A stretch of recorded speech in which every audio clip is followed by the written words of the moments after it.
Hey everyone, James here from the 46 of 46 podcast. I just wanted to open up this episode with a quick shout out and congratulations to Alden Borchik on climbing his very first high peaks recently with Cascade and Porter. Alden is just 5 years old and a big fan of this podcast, and according to his mom, he dreams of hiking here in the high peaks. So great work climbing all the way up Cascade and Porter, Alden. Thanks for listening to the podcast and keep on climbing. And always listen to your mother, too. All right, now let's get to this week's episode. Marcy, Skylight, Gray, Cliff, and Redfield, done. Now the long walk back to the lodge. 3:55 a.m., just signed in. Santanoni Range, let's go. The wind is whipping here in the Seward Range today. Just finished the Macomb slide and my legs are on fire. Well, I fell victim to the floating logs again. Made it to the top of East Dix, peak number 3 of 5 for today here in the Dix Range. Avalanche Pass. On top of Rocky Peak Ridge, it's like a hurricane up here. Rain and wind here on Tabletop. Whiteface, number 6. Muddy day here on Street and Nye for number 7 and 8. Sunny and blue on Haystack. Algonquin, up in the clouds, number 18. Gothics, number 22. Panther, number 38. Allen, number 45. 7:12 a.m. Big Slide, Adirondack, 46er. You're listening to the 46 of 46 podcast.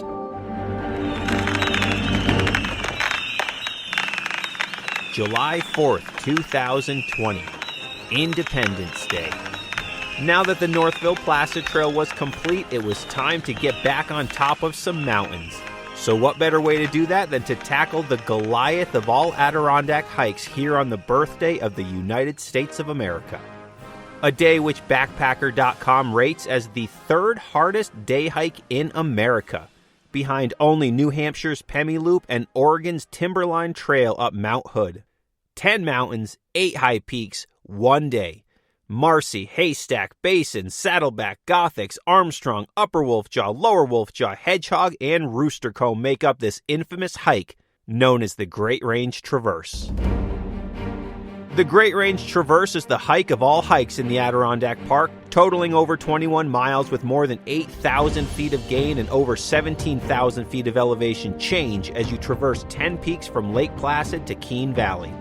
Our plan for today was to start from the Adirondack Lodge in Lake Placid at 1:30 a.m.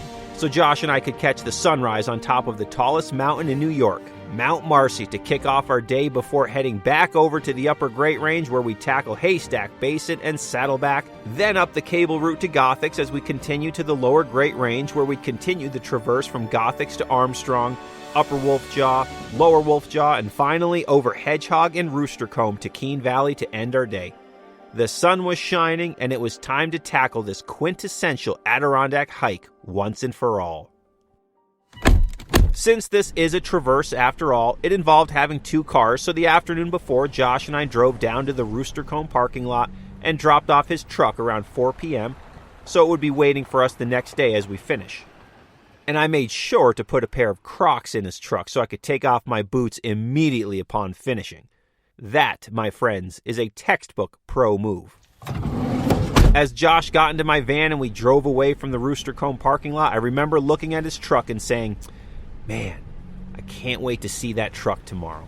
But we had a lot to do before I'd see it again. Since we planned to start so early, sleep the night before was minimal to nothing for either of us. And my alarm clock went off at midnight, after only going to bed around 9 p.m. And then it was time to get up and get out the door. For today's monster hike, I brought 4 sandwiches, some Snickers bars, M&Ms, goos, shot blocks, and, wait for it, 7 liters of water. Yes, 7 liters of water. And as did Josh, a 3-liter bladder and 4 1-liter bottles, some with Noon tablets and some without. There's little to no places to fill up your water bottles on this entire hike, so bringing all of your water for the day, especially a big day like this, is crucial. I was personally nervous only having 7 liters as well. I drink a lot of water. And I didn't want to feel that cramping feeling that happens when you get dehydrated. You know, that feeling in your quad every time you step up and everything tightens up. It's terrible. Today was all about performance, so I brought with me tons of food, snacks, and tons of water per usual. I'd much rather have things and not need them than need it and not have it. especially on a day like today where it was going to be in the 80s, sunny and humid. So Josh and I arrived at the shockingly busier than expected Adirondack Lodge parking lot around 1:15 a.m. There was another hiker signing in once we pulled into the parking lot, and another group at their cars getting ready for the day. And I didn't expect to see anybody at this hour, but there were plenty of folks looking for a nice sunrise hike as well. And with the holiday weekend and the perfect weather, the lodge parking was also very full, even at 1:30 in the morning. So we signed in for the day at 1:21 a.m. and the Great Range Traverse was officially underway. It is 1:21 in the morning. I am here with Josh signing in at the Adirondack Lodge. We are hiking the Great Range Traverse today. A big day with 10 different mountains, 8 high peaks, going from the lodge, starting with Marcy, all the way ending with Roostercomb, Mount Marcy, Haystack, Basin, Saddleback, Gothics, Armstrong, Upper Wolfjaw, Lower Wolfjaw, Hedgehog, ending with Roostercomb. It's going to be over 20 miles, which isn't bad, but it's over 8,000 feet of gain, so it's a big day. But here we go. Nice and dark. The lodge parking lot is, however, full here on Independence Day. Time to walk to the Marcy Dam. And we started walking towards Marcy Dam, per usual. The nice 2.4-mile flattish walk to the dam that we've done dozens of times before. Normally we'd be booking it down this part of the trail, but Josh and I mentally made it a point to not take that approach today and to pace ourselves correctly and not waste any energy where it's not needed, since today is such a big day on its own. Neither of us had ever hiked 8 high peaks in one day, so finding the right pace and maintaining that was the name of the game. We continued our stroll through the dark, silent woods, over the various bridges, past the Algonquin Trail split, around the curves and bends, and came out to Marcy Dam at 2:12 a.m. About 50 minutes in, we crossed over the wooden bridge. It's 2:12, just crossing over Marcy Dam over here. Sky is clear, very nice out right now, and pretty much a full moon, so the woods are pretty bright tonight, which is awesome. Continuing up Marcy. Once over the bridge at the small clearing at the second trail register, the sky above was incredible. Completely clear and bright, with the almost full moon sitting directly above Avalanche Mountain, with Wright Peak on the right and Colden on the left. As bright as I've ever seen. It was amazing. So bright that you didn't even need a headlamp at that point.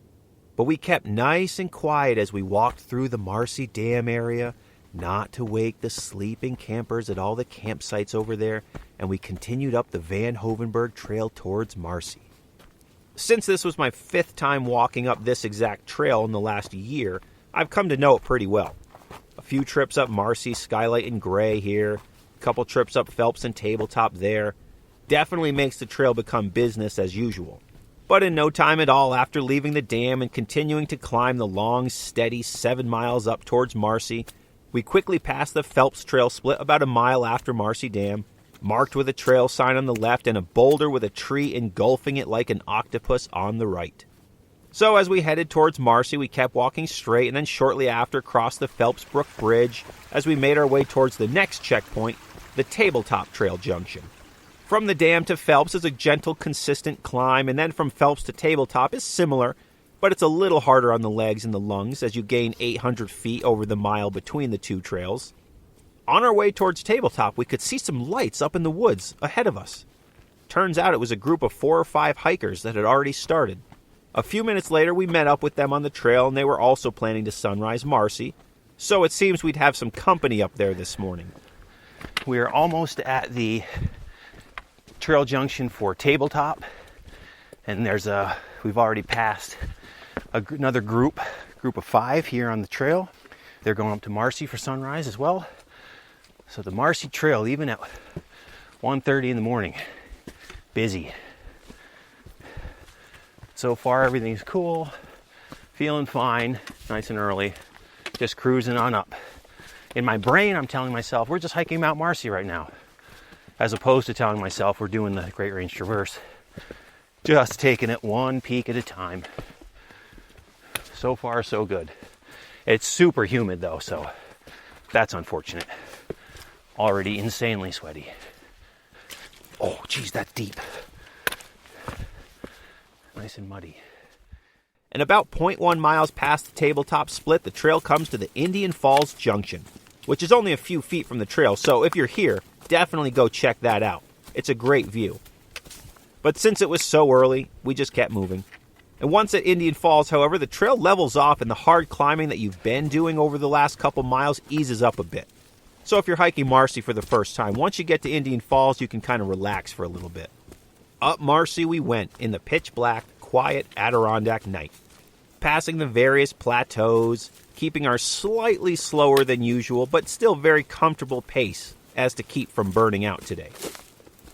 After passing the Hopkins Trail Junction and continuing right up Marcy, we soon came to the next junction and our next checkpoint at 4:30 a.m.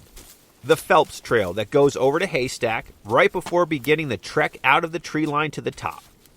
At this point, we were 6.6 miles, almost 3,000 feet of gain, and just over 3 hours into our hike. Feeling good as we prepare for the final push to the Marcy summit. We are 3 hours and 8 minutes into the hike.